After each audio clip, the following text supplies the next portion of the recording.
Sebelumnya, perkenalkan nama saya Ciara Alizafina Putri dengan NIM 24 10 11 2014 30. Saya Mia Aisyah dengan NIM 24 10 11 20 12 17. Saya Ziret Lamia dengan NIM 24 10 11 20 13 71. Kami dari Program Studi S1 Akuntansi kelas 02 SAKP 014. Yang pertama itu ada ketenaga kerjaan. Tenaga kerja adalah setiap laki-laki atau perempuan yang sedang dalam dan atau akan melakukan pekerjaan.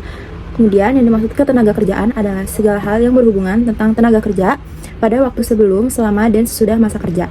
Hukum yang mengatur sektor ketenaga kerjaan disebut hukum ketenaga kerjaan atau perburuhan. Yang dimaksud dengan undang-undang, perburuhan adalah ketentuan hukum yang mengatur tentang hubungan kerja dengan pekerjaan yang dilakukan oleh pihak buruh kepada pihak majikan sebagai majikan untuk upah. Perundang-undangan bidang ketenaga kerjaan memberlakukan prinsip-prinsip yuridis sebagai berikut. Yang pertama, landasan asas dan tujuan pembangunan ketenaga kerjaan yang baik. Yang kedua, kesempatan dan pemberlakuan yang sama. Yang ketiga, perencanaan dan informasi ketenaga kerjaan sebagai dasar mengatur kebijakan. Yang kedua, ada hubungan kerja. Hubungan kerja dibagi menjadi dua, yaitu hubungan sektor. Hubungan kerja sektor formal dan hubungan kerja sektor informal.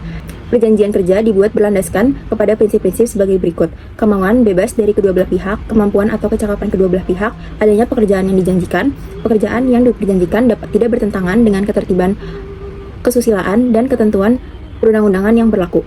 Perjanjian kerja dapat berakhir apabila pekerja telah meninggal dunia, berakhirnya jangka waktu perjanjian kerja, adanya putusan pengadilan yang telah mempunyai kekuatan hukum, tetap adanya keadaan atau kejadian tertentu yang dicantumkan dalam perjanjian kerja yang dapat menyebabkan berakhirnya hubungan kerja.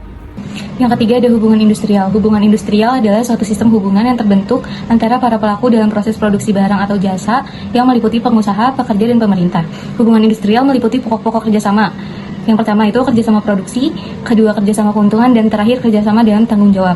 Hubungan industrial dilaksanakan dengan menggunakan sarana industrial sebagai berikut. Pertama, serikat pekerja, organisasi pengusaha, lembaga kerja bipartit, tripartit, peraturan perusahaan, kesepakatan kerjasama, dan penyelesaian perselisihan industrial.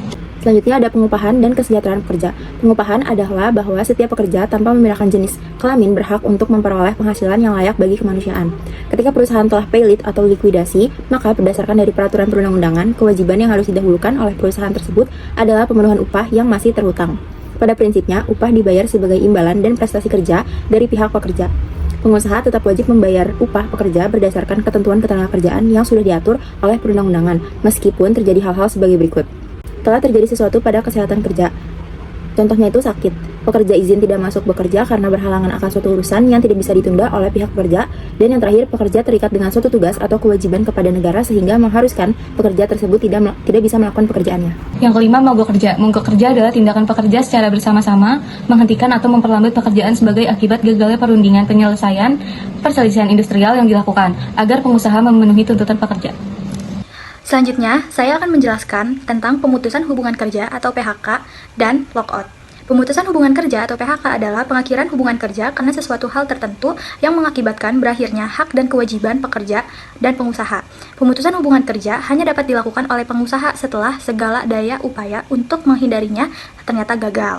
Ada beberapa kondisi di mana PHK itu dilarang, yaitu yang pertama ada pekerja berhalangan masuk kerja karena sakit, yang kedua pekerja berhalangan menjalankan pekerjaannya karena memenuhi kewajiban terhadap negara, yang ketiga pekerja menjalankan ibadah, yang keempat pekerja menikah, hamil, melahirkan, atau gugur kandungan, yang kelima pekerja mempunyai pertalian darah atau ikatan perkawinan dengan pekerja lainnya di dalam suatu perusahaan, dan yang terakhir pekerja mendirikan, menjadi anggota, atau menjadi pengurus serikat pekerja. Terjadi suatu penutupan perusahaan dalam hubungan dengan perselisihan hubungan industrial. Penutupan perusahaan atau lockout adalah tindakan atau hak dari pengusaha untuk menghentikan sebagian atau seluruh kegiatan perusahaan sebagai akibat penyelesaian perselisihan industrial yang tidak mencapai kesepakatan, supaya pekerja tidak mengajukan tuntutan yang melampaui kewenangan perusahaan. Selanjutnya ada keselamatan dan perlindungan kerja. Untuk menjaga keselamatan dan perlindungan kerja, perundang-undangan di bidang ketenaga kerjaan mengharuskan pengusaha memperhatikan rambu-rambu hukum sebagai berikut. Yang pertama ada dilarang mempekerjakan anak kecuali karena alasan-alasan tertentu. Yang kedua, anak yang dipekerjakan karena terpaksa disebabkan alasan tertentu wajib diberikan perlindungan khusus. Yang ketiga, dilarang mempekerjakan orang muda untuk pekerjaan-pekerjaan tertentu. Yang dimaksud oleh orang muda di sini yaitu orang yang berumur antara 15 sampai 18 tahun. Yang keempat, dilarang mempekerjakan perempuan untuk pekerjaan tertentu. Yang kelima, pengusaha wajib mengikuti ketentuan tentang jam kerja dan lembur. Yang keenam, pekerja berhak mendapat waktu istirahat kerja, yaitu cuti tahunan dan hamil. Yang ketujuh, pekerja wanita tidak diwajibkan bekerja pada hari pertama dan kedua haid. Dan yang terakhir, yaitu dilarang mempekerjakan orang pada hari libur resmi, kecuali untuk pekerjaan tertentu yang memerlukan pekerjaan terus-menerus. Yang kedelapan, perselisihan perburuhan. Perselisihan perburuhan adalah perselisihan mengenai subjek-subjek pelaksanaan syarat-syarat kerja di perusahaan, pelaksanaan norma kerja di perusahaan, hubungan kerja antara pengusaha dengan pekerja, dan kondisi kerja di perusahaan. Apabila terjadi perselisihan, maka para pihak yang berselisih dapat menempuh jalur-jalur sebagai berikut. Yang pertama itu melakukan musyawarah untuk mufakat. Lalu yang kedua, jika tidak tercapai musyawarah, para pihak dapat menempuh jalur pengadilan dan luar pengadilan. Dan apabila yang ditempuh adalah jalur luar pengadilan, maka tersedia alternatif lain, yaitu arbitrase, mediasi, dan lembaga penyelesaian perselisihan industrial. Yang selanjutnya atau yang terakhir ada penyidikan, pemidanaan, dan sanksi-sanksi. Hukum menyediakan sanksi-sanksi atas pelanggaran ketentuan di bidang ketenagakerjaan. Sanksi pidana penjara dan denda dapat dijatuhkan kepada pelanggaran-pelanggaran ketentuan tertentu.